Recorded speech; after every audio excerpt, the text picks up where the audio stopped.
Real quick. So this is just a very, very small gift from District 10, all right? It's a double XL, but we call that a Steelworker small. Okay? And it's got a couple buttons supporting our adjunct organizing campaign at Pitt. And I want you to have this. Thank you very much. Thank you very much.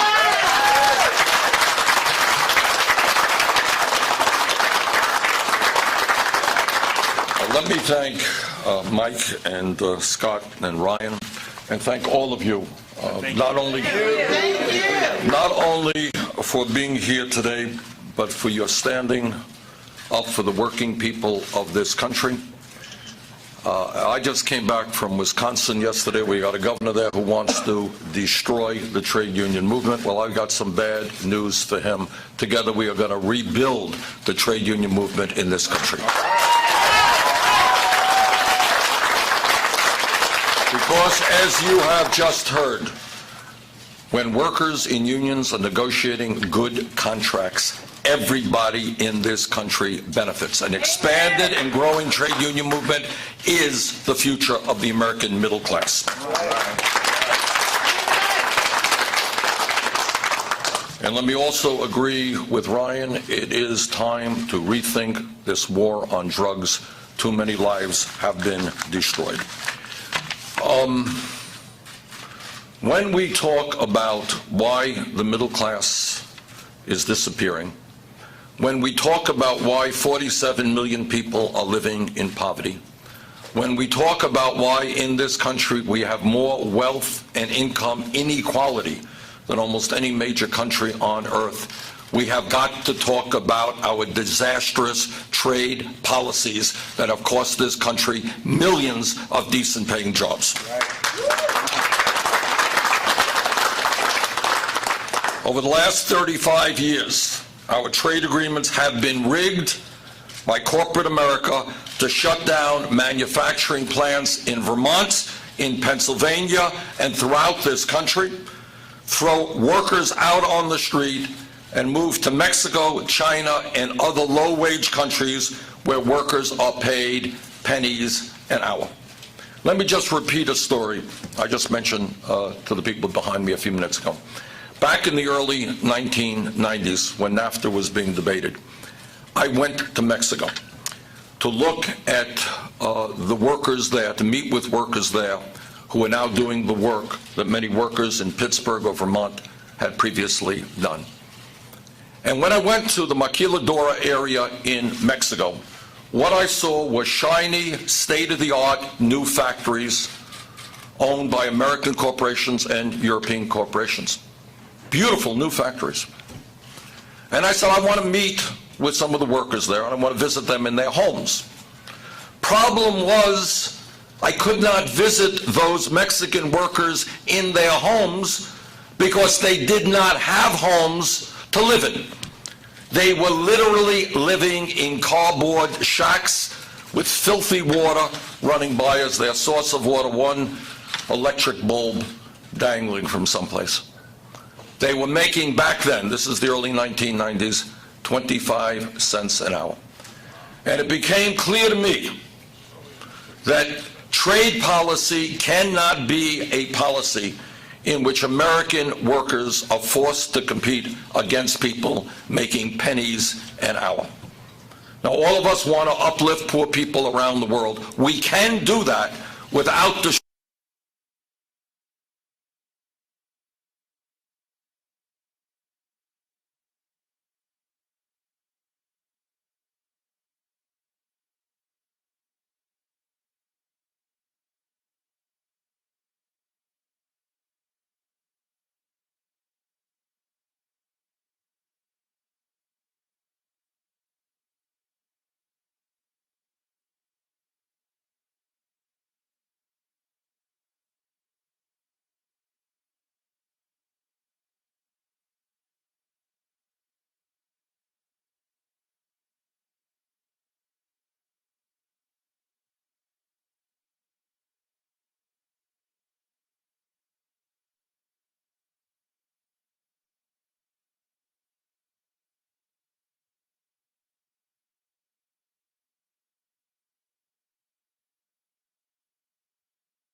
2001, almost 60,000 factories in America. Not all of it is attributable to trade, but a lot of it is.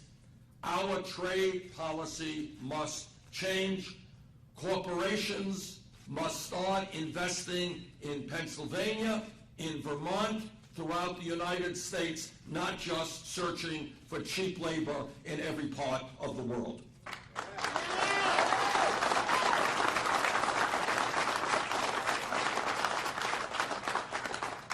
American workers, you talk about free trade. Well, let me tell you, American workers should not be forced to compete with workers in Vietnam who are paid 65 cents an hour, which is what the minimum wage is in Vietnam. American workers should not have to compete with migrant workers, people who are coming into Malaysia who are working as modern-day slaves, people who have had their passports and their wages confiscated and are unable to return home to their native countries. That is not free trade. That is the race to the bottom. And that is why I am helping to lead the opposition in the Senate to the Trans-Pacific Partnership Agreement.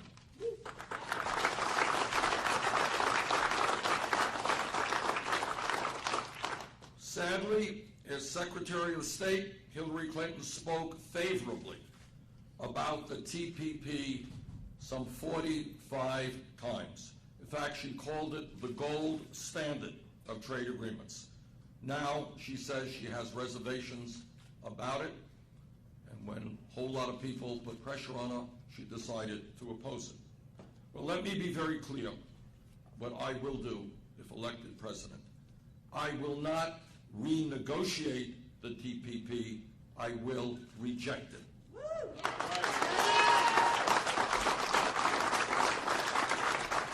I will not send any trade deals to Congress that will make it easier for corporations to shut down in this country and move abroad. I will not send any trade deal to Congress that would increase the price of prescription drugs, which is what the TPP would do, deregulate Wall Street, or undermine Buy American laws. That is what I won't do. This is what I will do. I will fundamentally rewrite NAFTA, CAFTA, PNTR with China, and the Korean Free Trade Agreement. We have got to lift up the standard of living of workers in this country and throughout the world. Trade is a good thing, but it has got to be based on fair principles, not unfettered free trade.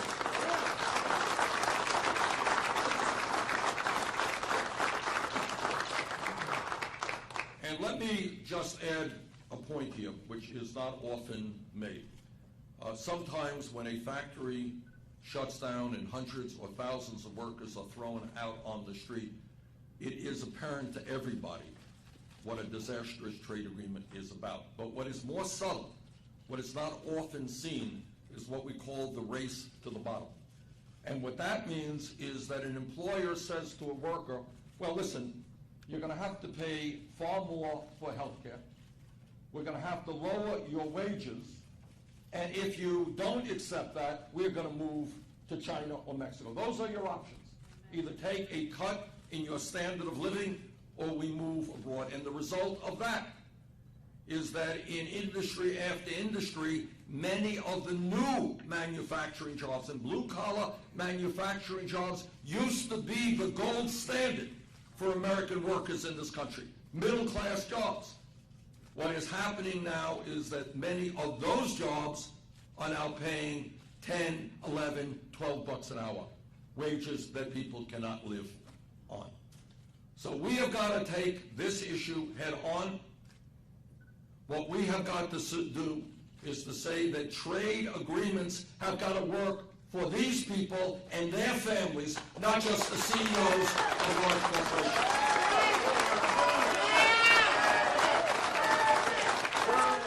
You know, every night on television, you see all the ads from all the multinationals. and they say, buy this product and buy that product. We want you to buy our products. Well, if they want us to buy their products, the time is long overdue for them to start manufacturing those products back here in the United States. When we rebuild manufacturing in America, when we rebuild the trade union movement so that workers have the right to negotiate good contracts, when we raise the minimum wage to $15 an hour rather than the $7.25 minimum wage today, which is a starvation wage, when we rebuild our crumbling infrastructure, that is our water plants and our wastewater plants and our roads and our bridges and our levees and our dams and our airports and our rail system, we can put millions of people back to work at decent paying jobs. We can make this country more productive and safer. So what our job together is to create an economy that works for all of our people, not just the 1%, not just the CEOs in corporate America. Thank you very much.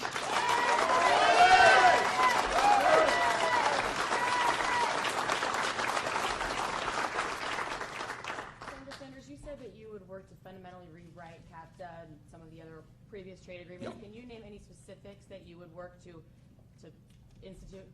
Well, first of all, I mean, the basic premise is that we are going to have fair trade rather than unfettered free trade. And what fair trade means is that American workers cannot be forced to compete against people who make pennies an hour. So those types of trade agreements will not be trade agreements that I will ever sign. And in addition to that, you have countries now where American corporations have moved, such as China, where there are virtually no environmental standards. Here in the United States, corporations cannot destroy our air or our water. We have laws to protect the environment. Many of these other countries do not. That is not fair competition. Okay. The Yep. local largest employer in Western Pennsylvania, UPMC Health Systems, just implemented a $15 an hour raise to go over the next few years. Is that a step in the right direction? It is a step in the right direction. Here's something, and again, I want to thank. This is, I have a 98% lifetime voting record after 25 years with the AFL-CIO.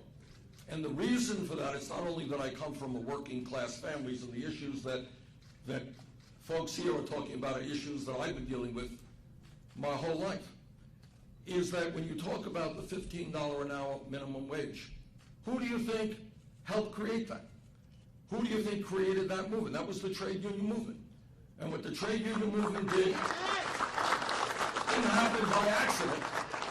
What happened is unions like the SEIU and others helped organize fast food workers. And the fast food workers stood up and they said, and I talked to young people, or not so young people, I'll never forget this. A year ago I was in Detroit, Michigan, and I met with young people, people of color, young men, young women. They were working at McDonald's for $7.25 an hour. They couldn't even get a 40-hour-a-week job. They had a 20-hour-a-week job here. They got on a bus, they went someplace else to work at McDonald's for another 20 hours. That is not the way you create a life.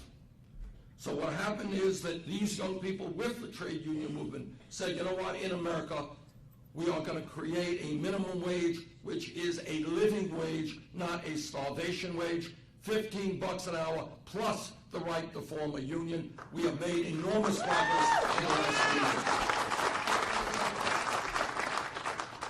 I'm sure you know about the history of air quality in Pennsylvania, and I know that you are fighting to fight against climate change. But with all due respect, one of your speakers before you mentioned the Clairton Coke Works, and that's one of the largest polluters in this region. So what is your plan to marry your fight against climate change with manufacturing? I think you could do both. I think you can do both. Corporations are going to have to invest in making sure that our kids do not breathe polluted air.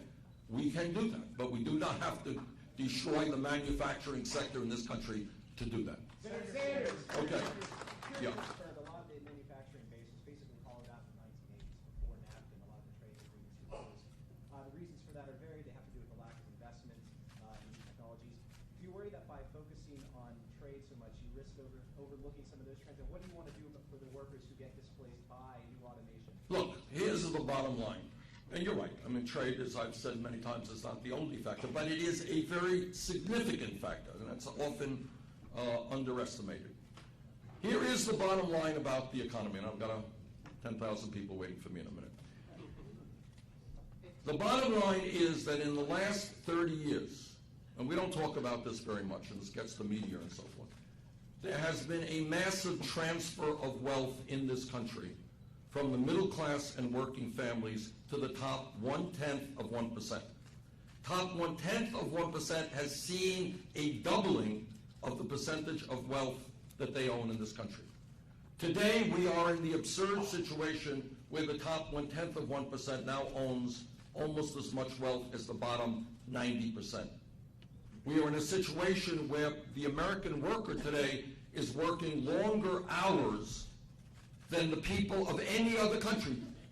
The Japanese are very hard workers. We work longer hours than do the people in Japan. And yet 58% of all new income is going to the top 1%. So to answer your question, we have to rethink the economy in a way that says this economy, you know, people like Pope Francis talk about this issue. A moral economy, not an economy based on greed and selfishness, but a moral economy which says that the middle class has a right to exist, our children have a right to live with security and dignity. We should not have the highest rate of childhood poverty of almost any major country on earth. Those are the issues that we have got to deal with. And once we accept those parameters, yes, of course, we can create an economy that works for all of us. Thank you all very much.